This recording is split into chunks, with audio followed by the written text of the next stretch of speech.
우리가 특별히 예수를 믿는 모든 성도들에게서는 이 복음에 대해서만큼은 사실 누구도 큰 소리를 칠 수 있는 입장이 못 되다라는 것은 우리가 너무나도 잘 알고 그렇게 이해하고 살아갑니다. 다시 말해서 자신의 신앙에 대해서 자신만만해하거나 내 신앙 수준이 남보다 좀 더 나았다라고 하면서 비교하면서 나보다 못한 어떤 그런 지체들을 향해서 업신여기고 무시할 입장에 있는 것이 아니다라는 것을 말하고 있는 것입니다. 왜 그러냐? 우리의 모든 신앙이라는 것은 내가 어떤 의지와 열심이 아니라 하나님의 은혜 가운데 되어지는 것이기 때문이다라는 것이죠. 무엇 때문에 성도는 자신의 신앙을 큰 소리 칠 수 없는 입장에 있는지 우리가 너무나도 잘 알고 살아갑니다. 그런데 우리의 삶의 모습은 여전히 그런 것이 아니라 그런 것을 깨닫고 살아가며 정말 연약한 우리의 지체들을 돕고 살아가는 것이 아니라 여전히 내 중심으로 내 자랑하며 살아가는 것이 우리들의 모습이 아닌가를 또 깨닫게 됩니다. 우리가 누군가에서 전도를 하고 복음을 전하면 내가 대단히 큰 일을 한 것처럼 생각을 하고 그것을 누가 좀 알아주기를 바라는 그런 마음으로 살아가는 것이 어쩌면 오늘날 우리들의 모습일 수도 있는 것입니다. 그래서 우리의 모든 신앙이라는 것은 또 내가 하는 모든 신앙의 행위는 내 힘으로 이뤄낸 것이 아니다라는 것입니다. 오직 주님의 능력으로 되어지는 것이다 라는 사실을 우리가 늘 나의 자신을 살펴야 되고 깨달아야 되는 것입니다. 주님으로 말미암아라는 이 말 한마디로 우리는 누구나 주님 앞에서 기죽은 자로 나설 수밖에 없다라는 것이죠. 왜냐하면 모든 성도의 삶이라는 것은 주님으로 말미암아 되어지는 것이기 때문에 그런 것입니다. 내가 무엇을 하든 무엇을 이루든 모든 것은 주님으로 말미암아 되어졌다라고 볼 수가 있습니다. 이러한 성도의 입장을 잘 말해주는 거 오늘 본문 18절이다라고 볼 수가 있는데 18절을 보면 그리스도께서 이방인들을 순종하게 하기 위하여 나를 통하여 역사하신 것 외에는 내가 감히 말하지 아니하노라 라는 이게 사도 바울의 말이다 라고 볼 수가 있죠. 지금 사도 바울이 엄청난 일을 했죠.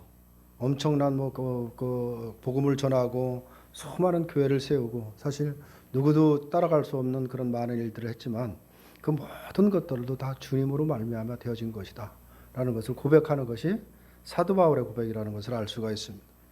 사도 바울은 자신의 사도됨에 대해서도 그리고 사도로서 살아가는 모든 일에 대해서도 결코 자신의 힘으로 되어지는 것이 아니다라는 것을 말하고 있습니다. 자신을 사도로 삼은 것은 이방인을 그리스도에게 순종시키기 위한 하나님의 목적이 있었기 때문이다라는 것을 고백을 하는 것입니다. 자신이 전했던 복음이며 자신이 행했던 일들 또 자신에게 있었던 모든 표적과 기사와 능력의 모든 것도 자신이 잘나서도 아니고 자신이 믿음이 좋아서도 아니라 하나님의 일을 성취하시기 위한 바로 성령의 능력으로 되어진 것이다 라는 것을 말씀을 하고 있는 것입니다. 이것이 어떻게 보면 내가 어떤 존재인지를 깨닫는 성도의 자세다라는 것을 그대로 잘 보여주고 있는 것입니다. 다시 말하면 모든 것은 일어난 모든 일은 좋은 것이든 나쁜 일이든 내가 행한 모든 업적이든 무엇이든 주님의 은혜이고 능력으로 되어지는 일이다라는 것을 말하고 있는 것입니다. 내가 원하고 좋은 일은 주님의 능력으로 되어지고 내가 원치 않는 것은 그냥 어떻게 우리가 우연히 그냥 어떤 일이 좋지 않은 일이 있어서 되어지는 일이 아닌 것이 아니라 모든 것이 주님의 능력으로 되어지는 것이다 라는 것을 고백하는 것입니다. 사도 바울이 이렇게 고백을 하는데 우리가 어떻게 우리의 믿음을 자랑할 수 있겠느냐라는 것이죠. 이런 거에 비하면 사실 우리가 무엇을 이뤘던 내 신앙의 모습이 어떻든 어떤 것을 이루고 가든 자랑할 것은 없다는 것을 깨달을 수밖에 없습니다. 우리가 지금 그리스도를 믿는다면 그것은 우리를 택하신 하나님이 우리로 하여금 바로 그리스도에게 순종하고 하나님의 백성으로 살아가도록 개입하신 증거일 뿐이지 결코 우리들의 능력이나 힘이 아니다라는 것을 우리가 분명히 깨달아야 되는 것입니다. 그렇기 때문에 성도가 서로의 믿음을 가지고 경적을 한다거나 누구의 믿음이 더 나은가를 따지고 비교하고 자랑하고 있다면 그 사람은 하나님이 개입하신 사실에 대해서 부정하고 있는 것일 뿐이고 하나님이 일하신다는 것 자체를 믿지 않고 살아가는 것을 스스로 증거하고 있다라고 볼 수밖에 없는 것입니다. 믿게 하신 분이 그리스도라면 믿음을 지키시는 분도 그리스도라는 것을 말하고 있는 것입니다. 나를 나되게 하는 것은 모든 것이 그 은혜로 되어지는 것이라는 것을 알아야 되는 것입니다.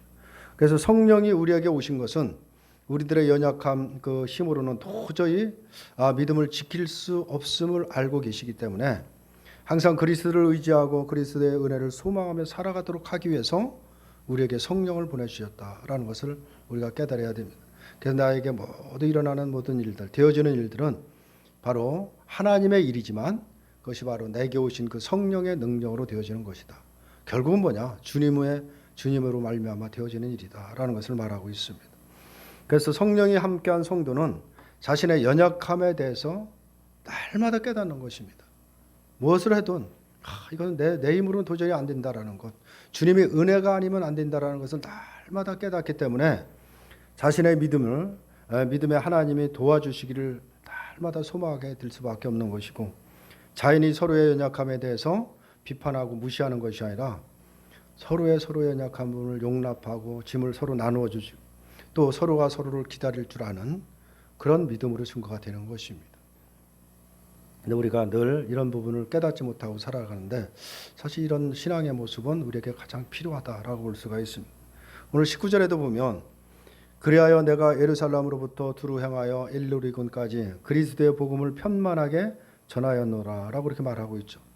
이 사도 바울이 자신이 예루살렘으로부터 두루 향하여 복음을 전하게 된 것은 자신의 계획이나 의지나 열심으로 되어진 것이 아니다라는 것을 말하고 있습니다. 그렇게 또 생각을 하지 않는 것입니다. 다만 이방인을 순종시키기 위한 하나님의 일로 인해서 복음을 전하게 됐음을 말하는 것입니다. 하나님의 일을 성령의 능력으로 바로 자신을 하여금 복음을 전하게 한 것이지 내가 어떤 특별한 계획을 세우고 내가 열심을 내서 이룬 전도가 아니다라는 것을 말하고 있는 것입니다. 사도 바울은 복음의 시작은 바로 하나님으로 말미암았으며 이루어지는 모든 것들도 하나님으로 말미암다는 것을 잘 알고 있는 것입니다. 자신에게 되어지는 모든 것이 주님이 아니면 안 됐다라는 것을 너무나도 잘 알기 때문에 무슨 일이든 주님을 의지할 수밖에 없고 되어지는 모든 일에서 주님께 영광을 돌렸다라고 볼 수가 있죠. 그러니까 전하는 분도 하나님이시지 결코 자신이 아님을 알고 있었던 것입니다. 그러다 보니까 어떤 어려운 환경이 닥친다라고 해도 거기에서 낙심하지 않았습니다. 그 속에서도 하나님은 일하신다는 것을 믿고 있었기 때문에 담대함으로 복음을 전했던 사람이 바울이다라고 볼 수가 있습니다. 그러니까 바울은 다만 하나님의 열심에 의해서 쓰여지고 있는 도구일 뿐이다라는 이런 고백을 하게 되는 것입니다. 그런데 오늘날 많은 사람들이 가지고 있는 생각은 사람이 가지 않으면 복음이 전파되는 것이 없다라는 것이죠. 그래서 물론 사람이 전해야 되는 것은 분명하지만 그래서 사람이 가지 않는데 뭐 복음이 전해지겠느냐 그런 얘기들을 좀 많이 하면서 특별히 로마서의 말씀을 우리가 또 인용을 하면서 우리는 전해야 된다. 또 우리가 열심을 내야 된다는 생각을 많이 갖고 있는 것입니다. 로마서 10장 14절을 보면 그런즉 그들이 믿지 아니하는 일을 어찌 부르리요 듣지도 못한 일을 어찌 믿으리요 전파하는 자가 없이 어찌 들으리요 라는 이런 말들을 하죠. 그래서 우리는 열심히 가서 전하고 또 열심히 전도해야 된다 이런 생각을 합니다. 이 말씀은 마치 사람이 가지 않으면 복음에 대해서 들을 수 없고 믿을 수 없으니까 사람이 가야 한다는 말처럼 이렇게 들리죠. 그렇게 우리가 문자적으로 읽으면 그렇게 들립니다. 그러나 이 말씀은 사람으로 하여금 사명을 가지고 가도록 하기 위해서 독려하는 말이 아니라 오늘 15절에 또 이어서 하는 말씀이 있는데 보내심을 받지 아니하였으면 어찌 전파하리요 기록된 바 아름답도다 좋은 소식을 전하는 자들의 발이요 라고 이렇게 말씀을 하고 있습니다. 이 말씀을 보면 보내시는 분은 여호와이심을 지금 말하고자 하는 것입니다. 내 열심, 내 계획으로 가서 전해야 된다는 것이 아니라 어느 곳에든 바로 거기를 택하고 보내시는 분은 여호와시다. 다시 말해서 하나님이 하신다라는 것을 말하고 있는 것입니다. 그래서 나를 보내신 분은 하나님입니다 라는 것을 고백하는 말이다라고 볼 수가 있습니다. 이 말씀이 바로 전하는 자의 입에서 나오도록 하기 위해서 하시는 말씀인 것입니다. 이것이 바로 좋은 소식이다 라는 것을 말하고 있습니다. 복음을 전하는 자는 항상 복음을 전하는 자신을 드러내고자 하는 그 미혹에 있음을 우리가 놓쳐서는 안 되는 것입니다. 늘 우리가 복음을 전하고 전도하면 항상 자신을 드러내려고 하는 보이지 않는 그런 미혹이 있는 것입니다.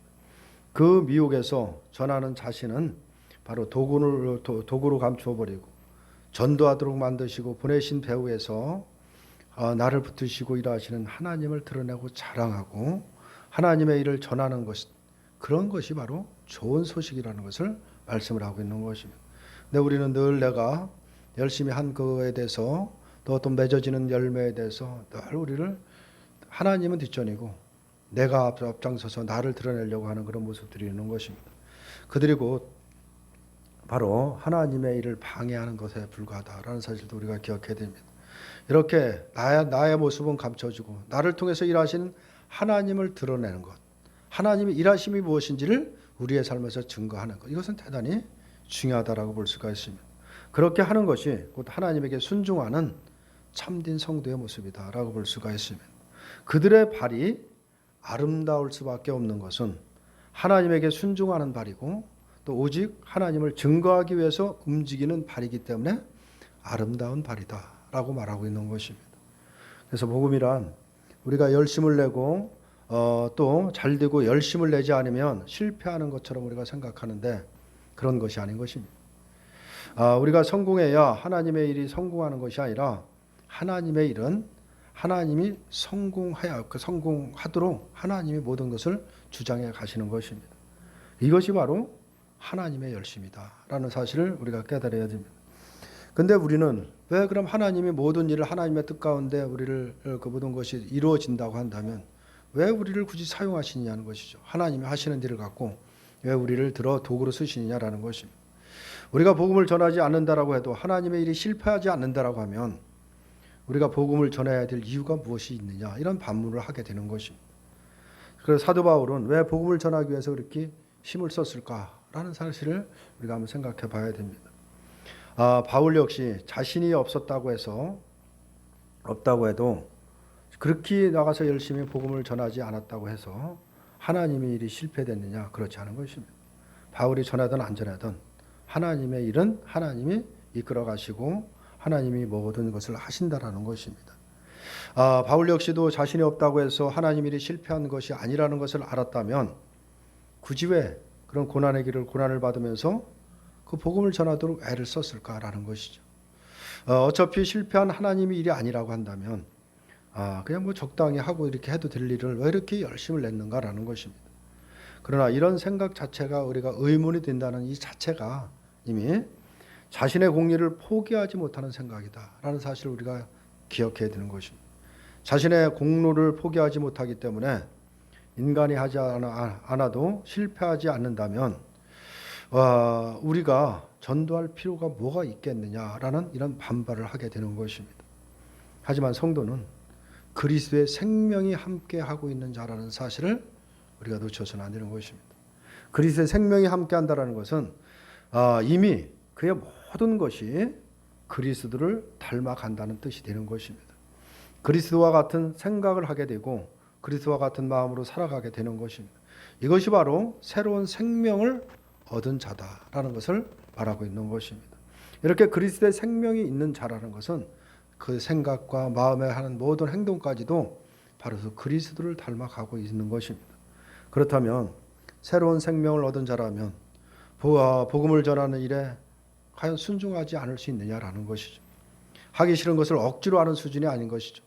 하나님의 일인데 하라고 하니까 하기 싫은 그냥 억지로 하는 그런 수준이 아니라 모든 일을 어떤 일이든 자신의 일로 생각하고 하게 되진다라는 것을 말하고 있는 것이죠. 이것이 바로 생명이 있는 자, 생명을 얻은 자가의 모습이라는 것을 말하고 있는 것입니다.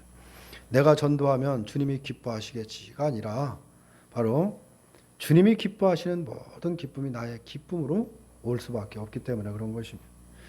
오늘 20절에도 보면 또 내가 그리스도의 이름을 부르는 곳에는 복음을 전하지 않기를 힘썼노니 이는 남의 터 위에 건축하지 아니하려 함이라 라고 이렇게 말씀하고 있습니다. 대부분 이런 말씀을 가지고 또 목사님들이 이 본문을 해석하기를 다른 사람들이 개척한 그런 장소에 그 주변에 가서 개척을 하면 안 된다. 교회 옆에 가서 개척을 하면 안 된다라는 내용으로 권면을 하기도 하는 것입니다. 다시 말해서 남의 교인을 뺏으면 안 된다라는 것이죠. 만약 이런 식으로 이해를 한다면 그 생각이 어떤 생각이냐? 그 마음의 중심에는 복음에 관심이 있는 것이 아니라 내 교회에 관심이 있다라고 볼 수밖에 없는 것입니다. 그러나 사도 바울이 과연 누군가의 교회를 세웠다면 그 지역에서 들어가서 교회를 세우지 말라는 뜻으로 이 오늘 본문을 말씀을 하셨겠느냐라는 것입니다. 사도 바울은 자신이 사도된 것은 이방인을 순종하기 위함임을 알았습니다. 바로 사람들을 끌어모아서 교회를 세우기 위해서 사도된 것이 아니다라는 것을 알았던 것입니다. 복음이 없는 곳에 복음을 전하고 복음을 모르는 이방인으로 하여금 바로 그리스도에게 순종하도록 하기 위해서 자신이 사도되었음을 알았기 때문에 이미 그리스도의 이름이 부러지고 이런 곳에 복음이 이미 전파되고 있는 곳에 사도 바울이 갈 필요가 없다라는 것을 말하고 있는 것입니다. 그래서 남의 터 위에 건축하지 아니하려 함이라라는 이런 말을 하는 것이지, 남의 밥그릇에 탐내지 말라, 남의 교인을 뺏지 말라라는 의도로 말하는 것이 아닌 것입니다. 사도 바울은 이사야 52장 15절의 말씀을 인용하면서 자신이 왜 복음을 전했는지를 지금 말씀을 하고 있습니다. 21절을 보면 기록된 바 주의 소식을 받지 못한 자들은 볼 것이요 듣지 못한 자들이 깨달으리라 함과 같으니라 라고 말씀을 합니다. 말씀을 성취하기 위해서 하나님이 자신을 사용하신다라는 것을 말씀을 하고 있습니다. 그래서 이사야 이 말씀은 이방인에게 복음을 전해지고 그들이 그리스도를 믿게 될 것에 대한 예언의 말씀이다라고 볼 수가 있죠. 이 예언을 이루시는 분은 하나님이시고 하나님은 이 일을 이루시기 위해서 사도 바울을 부르신 것이다라는 것을 말하고 있는 것입니다. 다시 말해서 사도 바울은 자신이 사도로 일하게 된 것은 이미 구약에 예언된 하나님의 말씀을 성취하기 위한 하나님의 열심이었다라는 것을 알았다라고 볼 수가 있는 것입니다. 이러한 바울의 자세를 우리가 볼 때 거기에서 우리가 깨달을 수 있는 것은 뭐냐? 사도 바울은 모든 일에 있어 철저하게 하나님의 의도만을 생각했다라는 것을 알 수가 있는 것입니다. 하나님이 무슨 생각을 하고 하나님의 뜻이 뭐고 하나님이 나를 통해서 이룰 것이 무엇인가를 늘 관심을 두고 있었다라는 것을 그대로 잘 보여주고 있는 것입니다. 개인의 욕심을 개입시키지 아니하고 하나님이 하시고자 하는 일에만 모든 관심을 뒀다라고 볼 수가 있는 것이죠. 하나님의 말씀보다 자신의 생각이 앞서지 않고 말씀을 가리려고 한 그 자리, 말씀이 지시하는 자리, 말씀이 원하는 자리, 그 자리까지만 가는 바로 바울을 우리가 배울 수가 있는 것입니다. 자기 생각이 앞서고 자기 뜻이 앞서고 말씀보다 자신의 어떤 생각과 뜻을 앞세우는 것이 아니라 말씀이 가라면 가고 가지 말라면 안 가고 말씀이 원하는 자리까지만 일을 했다라는 것을 알 수가 있는 것입니다. 이것이 사도 바울을 통해서 우리 자신을 생각해야 될 부분이다라는 것을 우리가 깨닫게 하는 것입니다. 우리는 많은 경우에 있어서 우리의 생각과 의도와 열심이 하나님의 말씀보다 더 앞질러 갈 때가 너무나 많다라고 볼 수가 있습니다. 많은 경우에서 이것도 하나님의 뜻은 물어보지도 않고 내 뜻이기 때문에 내가 가서 성공하면 하나님이 기뻐하실 것처럼 늘 생각하고 우리가 모든 일들을 결정하고 할 때가 너무나 많은데 이 부분을 한번 생각해 봐야 되는 것입니다. 하나님이 무엇을 원하고 하나님의 말씀이 무엇을 하라고 하는지를 늘 하나님의 의도를 생각하는 것, 이 부분은 우리 성도의 신앙생활에서 대단히 중요한 것입니다. 그래서 말씀보다 앞서지 않고 말씀이 가라는 데까지 가고 말씀이 서라고 한다면 그 자리에 설 수 있는 그런 자세가 대단히 중요하다라고 볼 수가 있습니다. 분명히 말씀을 앞지른 생각을 하면서도 그것이 옳은 일이라는 것을 내세워 정당하다라고 우리가 고집하는 것이 우리들의 어떤 신앙의 모습일 수도 있는 것입니다. 교회 일이기 때문에 옳다는 생각이 때로 말씀을 허무는 모습으로 보여지는 경우가 너무나 많은 것입니다. 교회에서 하는 일은 모든 것이 정당하고 하나님의 뜻인 것처럼 생각하고 우리가 열심을 낼 때도 있지만은 사실 우리가 깊이 생각해보는 그 말씀인 것입니다. 성도는 항상 조용히 주의 말씀을 살피면서 나아가야 된다라는 것을 깨닫게 하는 말씀인 것입니다. 행여 내 생각이 하나님의 말씀에 앞서 버리는 것이 없는지 살피면서 말씀이 원하는 자리에서 순종하는 삶을 살기를 그렇게 원하도록 늘 우리가 기도해야 된다라는 것을 알 수가 있습니다. 그것이 바로 말씀에 순종하는 것이고 말씀으로 바로 종으로 살아가는 성도의 모습이다라는 것을 오늘 이 사도 바울을 통해서 말씀을 하고 있는 것입니다. 이런 자세를 우리가 배워야 된다라는 것인데 과연 우리들은 어떤 모습으로 우리가 신앙생활을 하는지 한번 생각해 봐야 되는 것입니다. 늘 하나님의 그 뜻과 그 마음을 우리가 늘 새기면서 그 의도에 관심을 두면서 말씀이 원하는 자리까지만 가서 또 말씀이 가라고 하면 가고 서라고 하는 서는 그런 자세는 우리가 배워야 될 자세다라는 것을 깨닫게 합니다. 우리 모두에게 이런 은혜가 충만하기를 주님의 이름으로 축원합니다.